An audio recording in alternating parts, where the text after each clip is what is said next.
Food waste depackaging equipment. What it is for, and why people buy it. Food waste depackagers are designed to operate at the start of anaerobic digestion plants to make renewable energy from food waste. They are intended to separate organic and non-organic material from incoming food waste at the start of the digestion process. The non-organic material, primarily packaging material such as plastic and card, is usually disposed of in landfills, which costs a lot of money. The valuable organic material is pumped into a holding tank before being digested in sealed tanks called digesters. The digesters generate methane gas for use as clean green energy to fuel buses and trucks.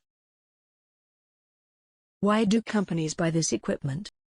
They buy it to carry out food waste recycling, which is increasingly required by governments in order to comply with climate change targets. This equipment can contribute to the company's carbon reduction aim, and its use reflects the company's commitment to decarbonization.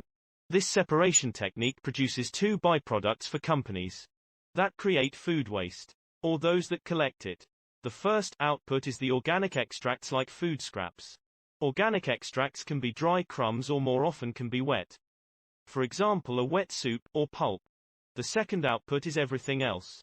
The rejects. Rejects like plastic packets, bottles and cans. The clean extraction of the pulp is the priority.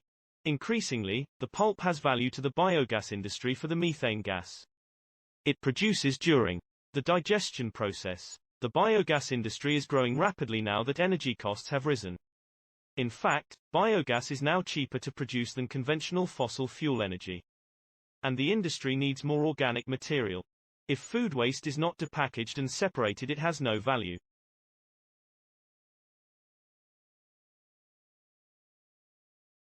Now look at the economic benefit when you stop paying waste disposal charges and sell output. Charges for non-hazardous waste in many developed countries are between $100 per ton and $200 per ton. Most of this is due to landfill taxation. Assuming a 250 working day year, this amounts to a saving of $250,000 a year. When an assumed 10% of reject throughput becomes a product, there are running costs of course, and 5 to 10% inert grit may still need landfilling. But, clearly, a depackaging system can often pay back its investment in about 12 months.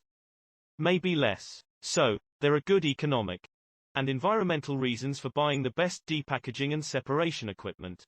Nevertheless, it is important to buy one of the newer models. That separate packaging with the least amount of applied force necessary, in order to avoid making tiny pieces of packaging. Tiny pieces of plastic packaging are what? You guessed it, they are microplastics. If you know anything about microplastics, you'll know how damaging to living creatures they can be. So, I think we got the message. Just choose a system that does not make microplastic pieces. Turn a disposal cost into a product, achieve payback in a year or less, and make money from your depackager from then on.